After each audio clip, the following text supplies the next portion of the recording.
السلام علیکم ورحمۃ اللہ وبرکاتہ۔ دوستان عزیز، آپ کا میزبان عمران احمد چیمہ آپ کی خدمت میں حاضر ہے۔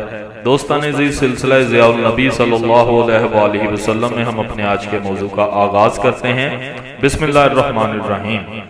پھر کفار نے پوچھا کہ بنی فلاں کا قافلہ کب پہنچے گا؟ تو حضور صلی اللہ علیہ وآلہ وسلم نے فرمایا وہ فلاں دن پہنچیں گے، ان کے آگے خاکستری رنگ کا اونٹ ہوگا جس پر گندمی رنگ کی پوشش اور 2 بورے ہوں گے۔ اب قریش ان قافلوں کی آمد کا انتظار کرنے لگے۔ جب وہ مقررہ دن آیا جس میں بنی فلاں کے قبیلے کی آمد کی خبر حضور نے دی تھی، تو سارے قریش گھروں سے نکل کر راستے پر انتظار کرنے لگے۔ دن کافی گزر گیا لیکن قافلہ نہ آیا۔ کفار کے دل بلیوں اچھل رہے تھے۔ انہیں اب یہ امید لگ گئی تھی کہ انہیں ایک سنہری موقع مل رہا ہے، اب وہ حضور کی تکذیب کر سکیں گے۔ پہاڑ کی اونچی چوٹی پر بعض لوگ کھڑے ہو گئے کہ ادھر سورج غروب ہو اور ادھر وہ حضور کے خلاف طوفان بدتمیزی برپا کر دیں۔ لیکن ایسا کب ہو سکتا تھا؟ اللہ تعالیٰ یہ کب گوارا کر سکتا تھا کہ اس کے محبوب کی زبان پاک سے نکلی ہوئی بات کو کوئی غلط ثابت کر سکے؟ وہ آدمی جو مغرب کی طرف منہ کر کے سورج غروب ہونے کا انتظار کر رہا تھا، اس نے بلند آواز سے اعلان کیا، لو سورج غروب ہو گیا۔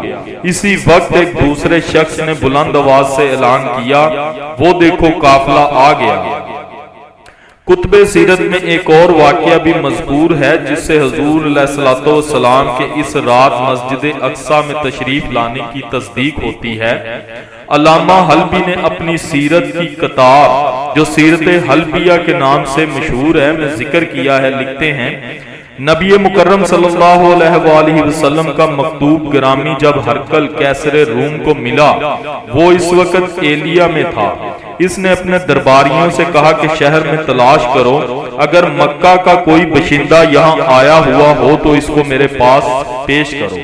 اتفاق سے ابو سفیان جو ابھی تک مسلمان نہیں ہوا تھا، اپنے تجارتی کارواں کے ہمراہ یہاں آیا ہوا تھا۔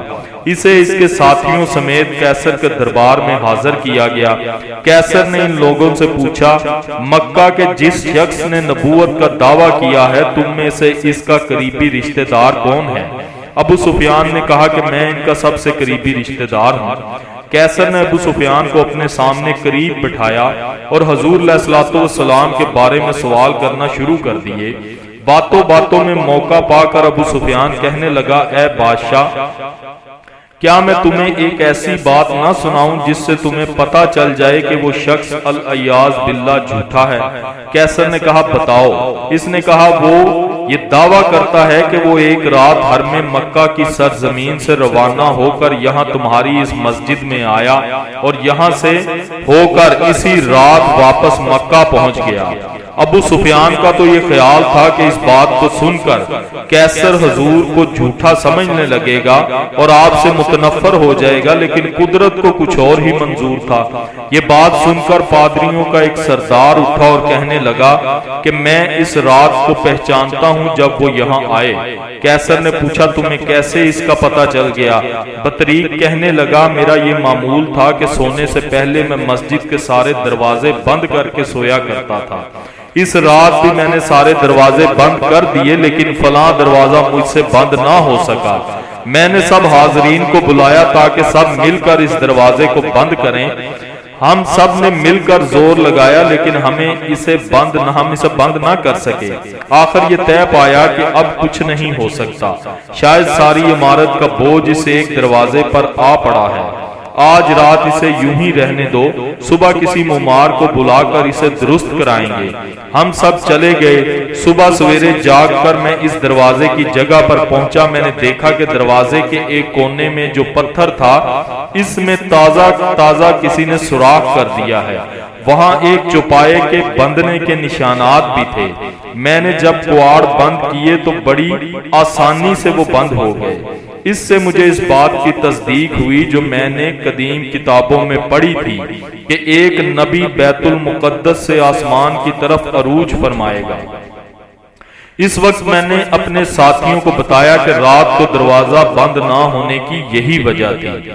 خود طلب کردہ نشانیوں کو اپنی آنکھوں سے دیکھ لینے کے بعد بھی انہیں حق کا نور نظر نہ آیا، بلکہ کہنے لگے کہ واقعی ولید بن مغیرہ نے سچ کہا تھا کہ بہت بڑا جادوگر ہے۔ حقیقت یہ ہے کہ ہدایت ان کو نصیب ہوتی ہے جسے اللہ تعالیٰ خود اپنے فضل و کرم سے یہ نعمت لازوال ارزانی فرما دے، ورنہ کوئی دلیل، کوئی معجزہ اور کوئی واض ہدایت کے دروازے نہیں کھول سکتا۔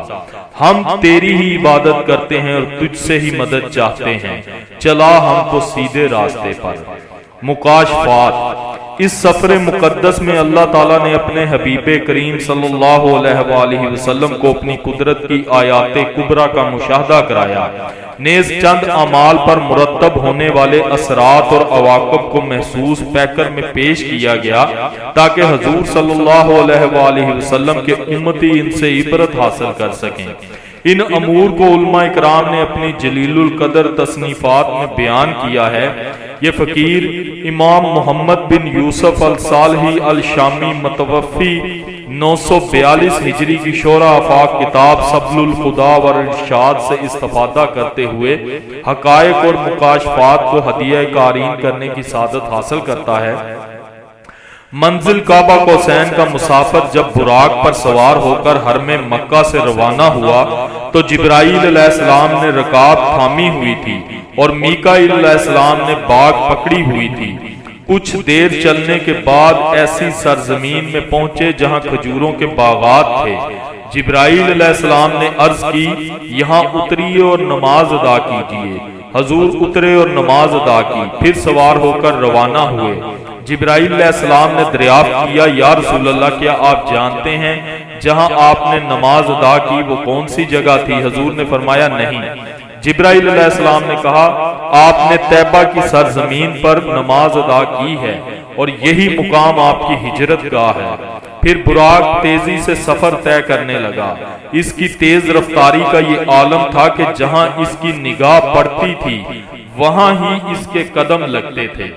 پھر ایک ایسی جگہ جبرائیل علیہ السلام نے عرض کی، اتریے اور 2 رکعت نفل پڑھیے۔ حضور نے ایسا ہی کیا، پھر سوار ہو کر سوئے منزل روانہ ہوئے۔ جبرائیل علیہ السلام نے کہا، آپ کو معلوم ہے کہ آپ نے کہاں نماز ادا کی؟ فرمایا نہیں۔ عرض کی، آپ نے مدین میں موسیٰ علیہ السلام کے درخت کے پاس نماز ادا کی۔ پھر سوار ہوئے اور براق تیزی سے مسافت طے کرنے لگا۔ راستے میں پھر ایک مقام پر جبرائیل علیہ السلام نے عرض کی، اتریے اور نماز ادا کیجیے۔ حضور نے اتر کر اپنے رب کو سجدہ کیا اور پھر سوار ہو کر سفر شروع کیا۔ جبرائیل علیہ السلام نے پوچھا، آپ کو معلوم ہے آپ نے کہاں نماز ادا کی؟ فرمایا نہیں۔ جبرائیل علیہ السلام نے عرض کی، یہ طور سینہ ہے جہاں اللہ تعالیٰ نے موسیٰ علیہ السلام سے کلام فرمایا۔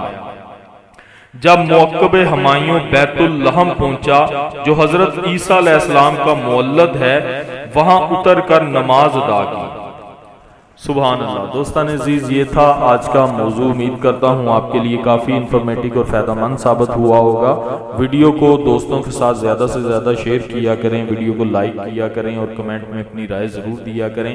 جو دوست چینل پہ نئے ہیں ان سے گزارش ہے کہ وہ چینل کو سبسکرائب کریں تاکہ ہماری ہر ویڈیو آپ کو سب سے پہلے موصول ہوتی رہے۔